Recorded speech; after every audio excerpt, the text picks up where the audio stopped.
Hey everyone, it's our Shawn McBride. Welcome for another edition of Best in Events. Thanks for tuning in. This is our show where we talk to people in the events world, the events industry, about what's happening. And here in 2020, it's been a very interesting year.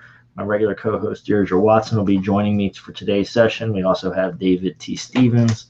We're going to be talking about what's coming with live events. David actually attended a live event recently, which will give us some interesting insights about what things are developing and what he's seeing and what he's hearing out there in the world. So, should be a great, fascinating discussion. David, let me just pop you and Deirdre up on the screen and say hi to everybody. Jump into it. So, live audience, feel free to jump in with questions. I know some of the people are going to be picking this up on the recording, maybe on our Best in Events YouTube channel.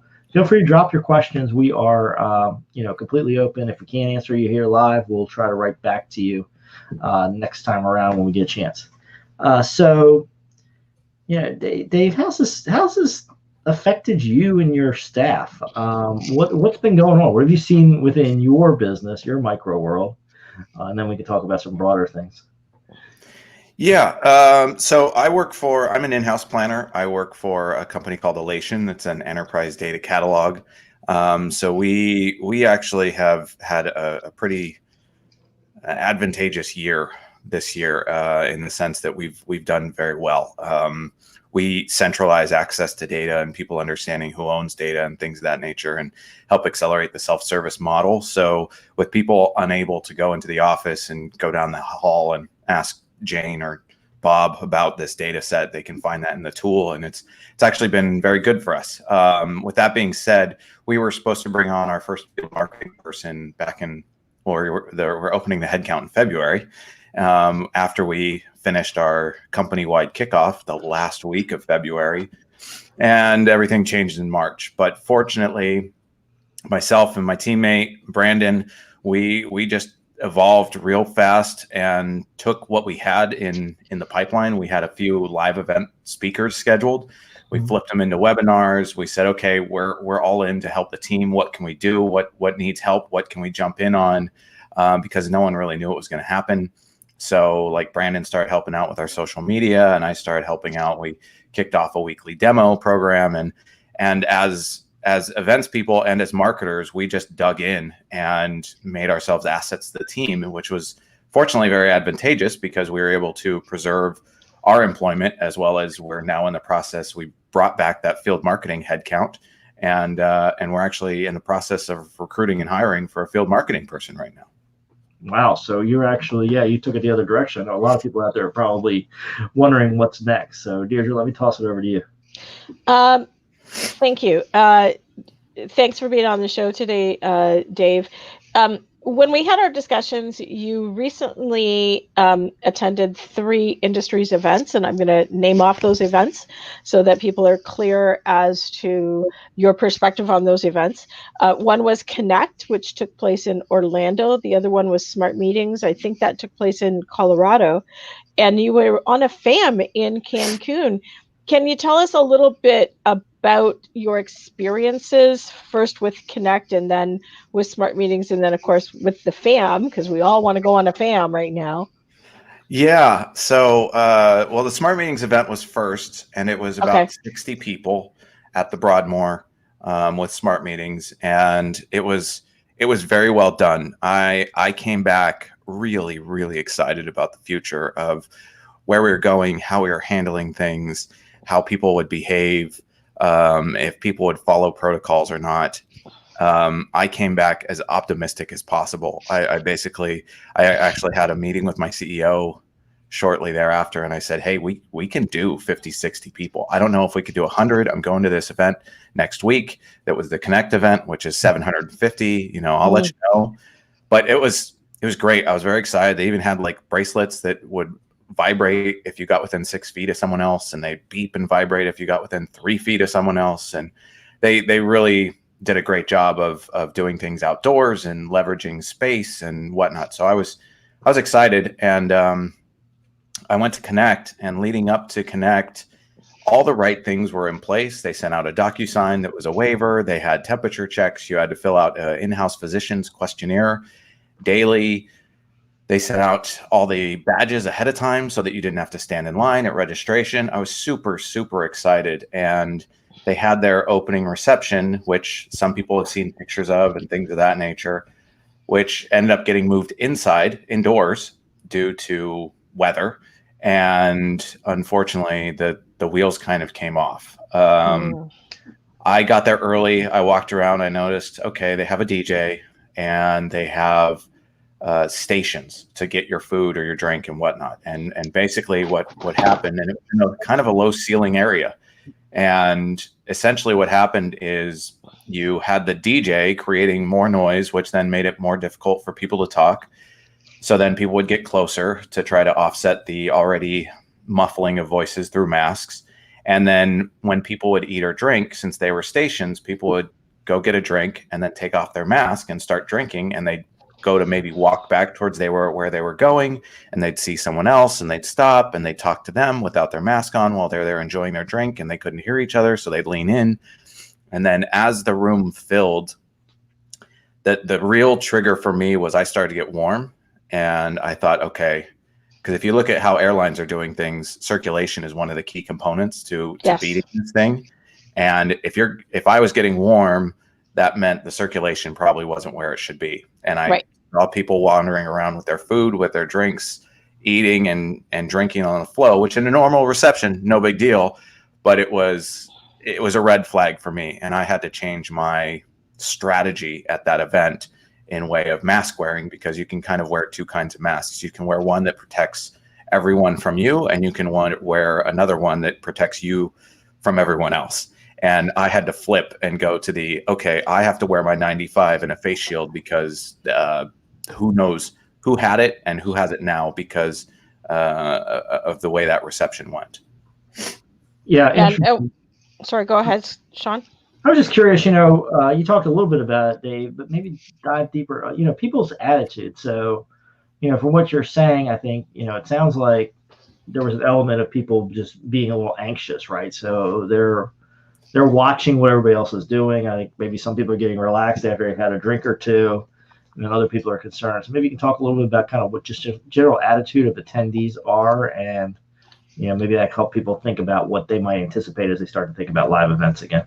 Yeah, I think it was, it's really tough for us in hospitality. We love each other, and seeing each other that we've missed so much, it's really hard not to run up and give somebody a hug and, oh my God, it's been so long and we've been away for so long as it is. And so I think I think a lot of it probably could have been negated with some simple things, some type of light enforcement of some way, of someone reminding people. I mean, there's plenty of signage, there was plenty of hand sanitizers, and there was plenty of static reminders to keep your masks on and whatnot. But I think there was just some things that got overlooked, and this was the first large event, so it was a learning opportunity. I think they didn't think, oh, if we have stations, people will walk around with their food and beverage while they're eating and drinking without their masks on, which is spready, as opposed to being in one location the whole time and being served. I think the low ceilings was another thing that was probably not just, there was all the things that you didn't know. And that's kind of how I viewed it. I didn't see it as anything malicious until I went to the FAM, and then I realized that there's always going to be a behavioral barrier. Yeah, and then I think what you said too was interesting with the DJ, right? You don't even think about that normally. You're like, oh, it'd be nice to get some music when we're having our cocktails or having a little, mingler, and you then realize that forces people to be closer together. So a lot of it is just, top to bottom rethink, and Deirdre and I have talked some about that here on the show, and I think everybody's got to kind of think about everything from one step to another. I want to remind people you're watching the Best in Events show. We have a YouTube channel, so make sure you subscribe, ring the bell to get notified when we do more shows. And if you are watching live, feel free to drop a chat. We'll try to bring your questions into the show. And if you're catching it on recording, drop the comments anyway. We'll try to reply back, or we will try to schedule a future show to deal with your questions. So Deirdre, I'll toss it back over to you. Yeah, Dave, thanks for your input on Connect. And I know that Connect, a number of years ago, they flipped to doing the stations, probably thought it was more feasible, economical. I honestly loved when we were all sitting around a big table and we got served, because then you had an opportunity to network properly. And hopefully they'll change that up now because of the Connect that they just had. But tell me about the FAM, because you were in Cancun. Yeah, so I went to I got back from Connect. I was home for about 10 days. I was still asymptomatic, and I thought, okay, well, I might as well go ahead. The day I landed, Connect sent their now infamous email that 3 people tested positive. By the way, I want to add the rest of Connect was very well done. It was, and I didn't see anything else other than that. But then again, also, I only went to my appointments, and that was about it, because I was trying to mitigate my risk because I knew I had upcoming travel coming up. Well, So, and let me ask you about that before we get to the FAM. How did those appointments go? Because you were seated at, I think it was 8-foot tables. yeah, so they had 8-foot tables, and I sat at one end. All the planners were stationary, and the suppliers moved around. One of those things, once again, that was kind of a learning opportunity, is all your meetings flipped back and forth in not any particular breakup of online appointments with someone, face to face over a video chat or in person. One of the things to anyone setting up events like this, I think if you're going to have any of those meetings, one of the things Connect had the people online at stations, and they would wipe down the stations between planners, or stagger all your in-person and all your onlines in blocks, so that I could have taken all my in-person appointments in my room without wearing PPE. And instead I was, I had a mask on, I had a face shield, I had my thing tucked into my mask so that they could hear me amongst all the crowd noise. And then then someone would come up and sit in front of me in person. But they did use 8-foot tables, so there's plenty of space between us. The appointments from that standpoint, and even the educational sessions were well done and well spaced, and all the right protocols were in place there for sure. Okay, that's perfect. So tell us now about the FAM, because like I said, we all want to go on a FAM right about now. So Mexico is doing a tremendous job. Every hotel presentation started with what they're doing for their staff and for the property to try to maintain as much safety as possible. When you walk into a property, regardless of if you're staying there or not, you go through this little foot wash station on the bottom of your feet. You go through some antibacterial stuff. You wipe your feet off. They take your temperature. They put hand sanitizer in your hand, and then you walk in the doors. It was great. I remember back in the day, they were like clean rooms for co-location and server rooms. It felt very familiar. So, but to see that level of effort put in, and when you checked in, you got your bag back in your room, and it said your bag has been sanitized, and they're leaving rooms empty between 24 and 48 hours between guests, just to make sure that anything they might have missed during the cleaning process runs its own natural mortality rate, and that kind of thing. So they are taking things very seriously there, and it was great to see. Interesting. Yeah. So yeah, good to know. Yeah, good to know that there's some proactivity there. David, when you're looking at all this from a global scale, so you've talked about some really good things, you've talked about maybe some challenges. So what are some top tips you have as far as, what should people be focused on? What were some really good things, and what were maybe some things that you wouldn't repeat again? I think one of the key things is communication and compliance and enforcement with your attendees. The FAM was a bit of a challenge because it was being run by a DMC, and they had planners there. And there was a planner who was at Connect, who I shared a vehicle with. There was, it was like a 10-passenger, and there was 5 of us in it. So it was fine, but we were all wearing our masks except this person. And we talked about Connect and kind of the things that went wrong at it. And I thought, they must be having a brain fart, because here they are sitting on this vehicle without a mask on. And they were at that event. And we went through our appointments the next day, and they didn't wear their mask for a single appointment. Wow. And I thought, And the next morning it really hit me. And I went to the DMC and I said, hey, if you have anything that happens, that's patient zero. That's where it's coming from most likely. And at breakfast, I had to, and they talked to them. But then there became this amount of defiance that surfaced of, well, I refuse to ride in that vehicle with them anymore. Someone I knew was still in the vehicle, said they still didn't wear their mask. They got asked like 3 times. They finally reluctantly put it on. But then we got to breakfast, went to the table, sat down, took their mask off, and went to the food stations. And I finally, I had had enough. And I said, can you please put your mask on? And I know it came across snarky. I have a problem with my tone in general. And I said, can you please put your mask on? And I just got a glare. And then they went to the food stations, went and sat down. And then the snide comments of, if you're so afraid of it, why don't you stay home and mind your own business? And I quite frankly said, when you walk around to food stations without a mask on, you're making it everyone's business. Yeah. But that's kind of when it hit me. The fam was 20, 25 people, and you still had one person who just didn't want to play along. And, the DMC is in an awkward position because they don't want to upset someone who could potentially bring them business. But that's the hurdle. It is human behavior that is preventing some places in the world from recovering quicker than others.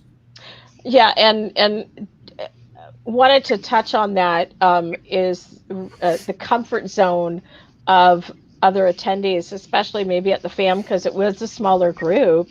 How do you feel the other attendees were in regards to their comfort zone about being around someone who wasn't wearing a mask, or even other people at the resort that might not have been wearing masks? Yeah, it felt like that individual had a fairly well-known group because they seemed to stay with those people the whole time, and so those people that hung out with them didn't seem to mind that they didn't wear a mask. Whereas it felt like the general group consensus overall was keeping their distance because, one, they knew they came from an event where people had tested positive, right? And two, it's not even about whether you think a mask works or doesn't work or whatever. It's about the social contract we all sign as we're trying to help our industry recover. And when the protocols are stated and people just, for whatever reason, don't feel like the protocols don't apply to them, that's the frustrating part when we're all trying to get this back on track and bring meetings back.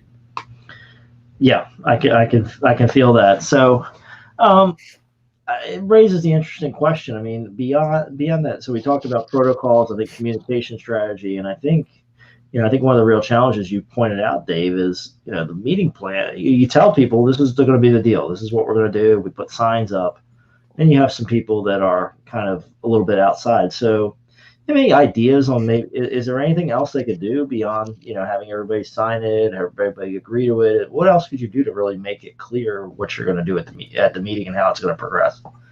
So I think, one, we have to be comfortable that we have to think of ourselves almost as flight attendants. I mean, our number one job is people's safety. If we're going to do a meeting or an event right now, flight attendants are not afraid to tell people to put their masks on, and if you don't, they kick you off the plane.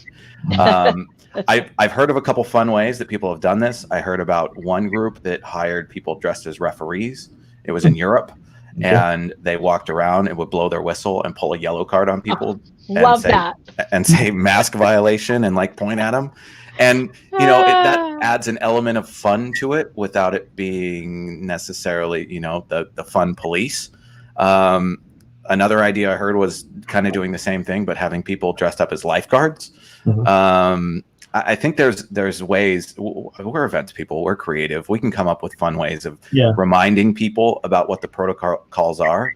But I think at the same time, we have to be diligent and not afraid that if it becomes an actual issue where there is someone who is distinctly not compliant, that they should be removed. Yeah. And Totally agree. And I'm just going to interject with that one of those creative ideas. The guys from Monsters Inc. When they found the stock on the back of everybody, it was like, that's what we need is the guys from Monsters Inc. Right? You know? And I think it's a great idea too, Dave, to toss it on a third party. I mean, that's just kind of a smart idea, right? Yeah. It keeps you out of the middle of it, right? You hire, whether it's a referee or a lifeguard or somebody else, you put somebody else in charge. You say, these are the rules. And then you as the host don't have to get in the middle of it, right? It puts you in a little bit more comfortable spot. Yeah, exactly. Yeah, and I wanted to I guess go back to how you feel all of this, especially with us now trying to get back to events, trying to do in-person events. We all know that they're going to be smaller. We've been saying that since the beginning. Shawn and I, one of our first discussions was based on the fact that we're probably going to be very small, 250 max. Most of my events prior to the pandemic were very small centered events. 300 was usually my max. And they're going to be more regional because we don't even know if travel restrictions are going to be opened. I know that they're pretty open in the US. But what is your thought in regards to that in bringing together in-person events, as well as, of course, we know that hybrid is going to be a big component.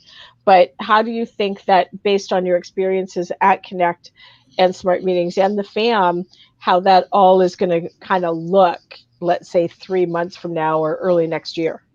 I was really super optimistic when I left Smart Meetings and then Connect was a reality check, and then the FAM was kind of a level set. Then I went, okay, so here's the consistent inconsistency, right? And I was prepared to potentially pitch my executive team on doing a hybrid event for our company kickoff in February. With the recent spike and increase in things and things going, let's just say, the wrong direction, I think I tapped the brakes on that idea altogether. I didn't even bring it up. If they brought it up to me, I was happy to have the conversation, but I wasn't gonna. I'm not prepared to have that conversation just because of the. I don't want to come across with the wrong tone. I have that problem enough. So I think we're going to go through another kind of pause in events to a certain extent. Yeah. I think hopefully the vaccines will start getting distributed, and then we will be jumping into small hybrid events. I think the term hybrid is potentially scary and intimidating to people, but I think if you stop and think about it as a live television show or a live TV show with a studio audience. With a studio audience. That's all it really is. That's right. Exactly. We've been doing TV shows with live studio audiences for 50, 60 years, 70 years. So it's very doable. There's great technology out there that you can use for your surveys and your Q&A that will enable people to either in person or online. Everybody gets an even playing field so that the people online feel like their question is just as important. And now we've all spent all this time learning how to do great digital experiences for people. So you just need to be able to ensure you do that. But I think I was talking with someone the other day, and they were talking about if you do an event in person and you could have watch parties in different regions, that's going to need some staffing. But I think it will start smaller events with the opportunity to attend online based on your comfort level, or if based on your budget, you can look into testing before people go. As the vaccine ramps up and production happens and it gets distributed, and then we're just hopefully going to slowly work our way back. But I don't think anyone's going to do an event. I know contracts we're signing for trade shows, if they don't have a either hybrid plan or a backup plan of being able to go online, if they're like, we're in person only, we're just going to do it, no way. We're not signing up for that mess all over again. Yeah. Go ahead, Deirdre. I know most of the projects I'm working on right now are 2022. Yeah, and that's in person. So I do have some projects that I'm working on for early next year, kind of like that late spring, and then into the summer. But the majority of in live events, especially because I'm based out of Canada, and even in my area, we're going into lockdown again. Yeah, And there's optimism on our end that summer to fall of next year, we could potentially bring everyone back together from a corporate standpoint. That's the hope. That's the hope. Yeah. And Dave, this ties into a point I want to talk. You and I, before we jumped on and went live with the audience, we were talking a little bit about kind of like criteria, and I think you said one of your colleagues had put together a kind of a flow chart or a scoring system to figure out how to when is the right time to do events. Any insights on how people should get ready for that go or no go decision? I mean, I know most people are just kind of looking for the gut, the instinct, how does everybody feel, but is there any way to put more objectivity about when you should get back to events? Yeah, and it's funny you say that. We just did a study at our company on chief data officers and their ability to trust data over instinct. And people, like, these are chief data officers, executives whose job is to make a decision based off data. And it was like 70% of them still make decisions based on their gut. So yeah, I think that's a friend of mine that's a fellow planner created a go no go matrix. It talked about mask mandates. It talked about travel restrictions. It talked about vaccines, testing reliability, people's comfort level with being in person, things of that nature. And they created a matrix that was essentially a go no go for events. And if it scored a certain way, then it is a go, and if it goes the other way, then it's a no go. And they created their scoring criteria. So I think while science isn't perfect, there's definitely a way of vetting your circumstances to be able to make decisions that you believe in and that you feel are sound. And I think that's one of those things that you can really talk to your executive teams about when you get into that. I just had a conversation with the in-house physicians team on their testing, because my other half is an ER doctor, and I've learned a lot in the last 9 months about infectious diseases. She went to New York twice because she has mental problems. And we talked about the fact that there's tests kind of break down in two different ways. One is specificity, which is how precise it looks at the actual strains, or which specificity is basically you're going to get potential false negatives. And then there's sensitivity, which you can potentially get false positives by things mocking COVID-19 that might actually not be. It might be another coronavirus, but it's not COVID-19. So understanding, getting into that level of science and understanding those things. And when you go, when my CEO says, okay, I think I want to do something in person, we go, great. And if he wants to dig into testing, I can talk about which test is more specific. And if there's false positives, then we can follow that up with a specific test, which, it will hopefully circumvent that, and or will determine that it is a true positive or things of that nature. But we have to wear a lot of hats, and I didn't think infectious disease and epidemiology was anything I was ever going to have to know about. Yeah. I think that's a common experience, but I think putting criteria around it also will help you explain to your guests, like, to that you communicate it. We looked at these criteria, and based on that, we determined that it's time to go back in person. And comfort level is a big thing. And I think communication to the team, and that's why hybrid is not going to go away for a long time. We used to have a small user group event that we used to do, and it was like 50 people in each city. We threw it online back in May, and we had 850 people register for it in a month. And we're like, oh, okay, well, now we have a user conference. Yay, that's exciting. So we'll get to do it in person at some point. But the amount of reach that digital has, and if people have pre-existing conditions, or it doesn't matter, you told them all the protocols you're taking, and they're like, I don't care. Okay, great. That's fine. then let's make sure that you have a great experience at the event from the comfort of your home or wherever you decide to take that meeting from.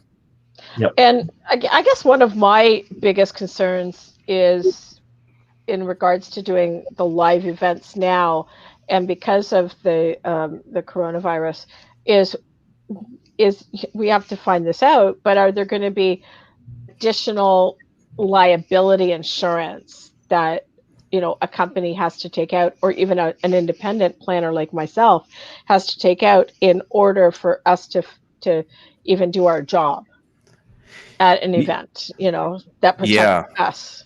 Well, and there's I've seen a few events do liability waivers that if you're attending in person, that you will not, if you happen to catch it, that you're not going to blame them, and et cetera, et cetera. I think and there's also, depending on where the meeting is, like Costa Rica now no longer requires a negative PCR test, but you have to have insurance that's valid in Costa Rica and or country specific Costa Rican health insurance. So it's a bit of a moving target as things evolve.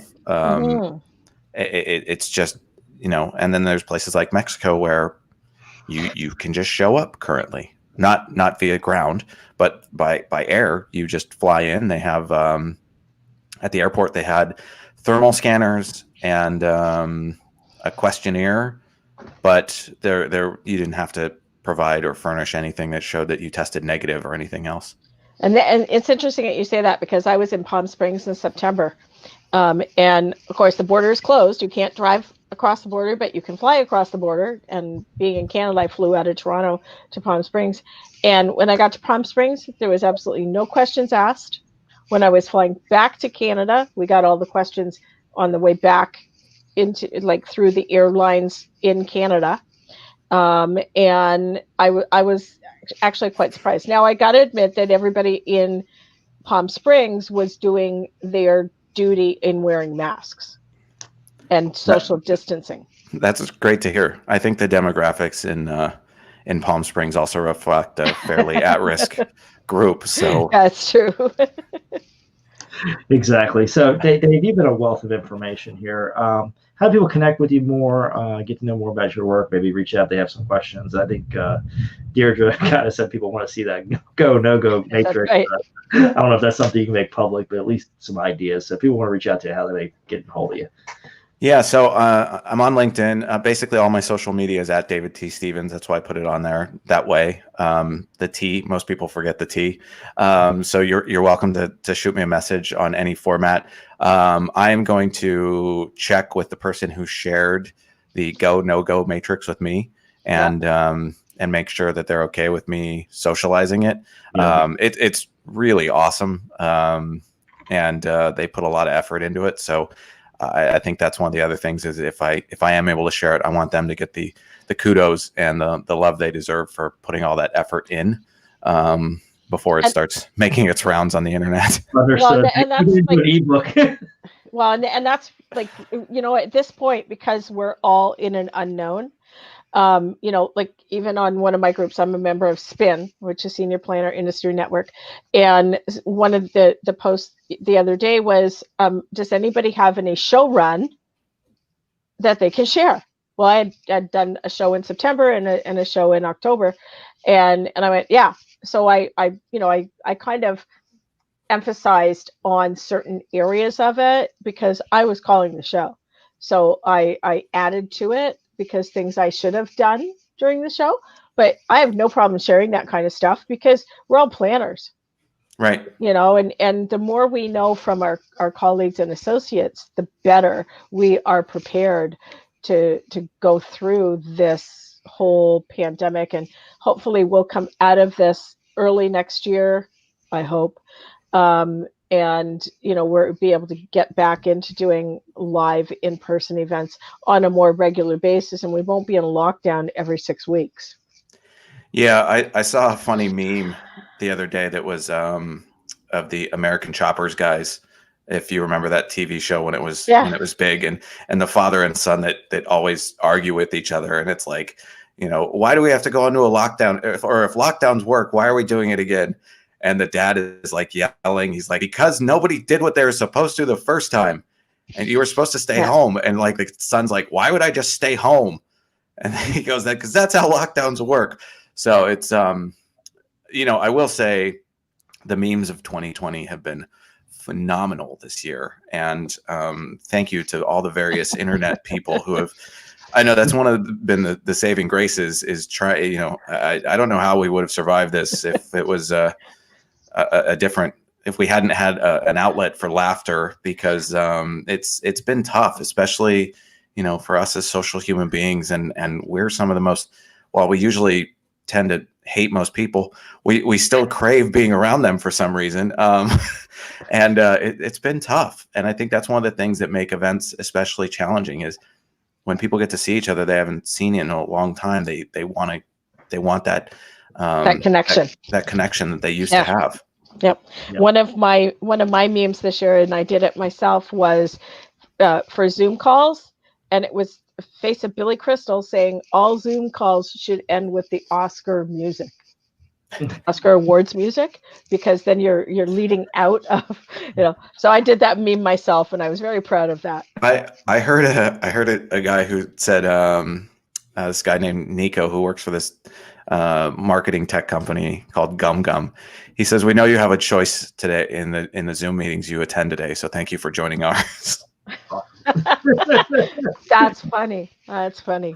Well, Dave, you've been a wealth of knowledge. Thanks for sharing with our audience. Folks, a reminder, if you're just picking this up, maybe somebody shared it with you, it's the Best in Events YouTube channel. Subscribe, ring the bell. We'll be bringing more great content. Dave's already been back with us. We'll have him back again, I'm sure. Send us your suggestions. Looking forward to reading your comments, and thanks for joining us. Deirdre, thanks for another great show. Dave, thanks for being such a great guest. And folks out there, pat yourself on the back for doing the hard work, and we'll see you for another Best in Events show soon.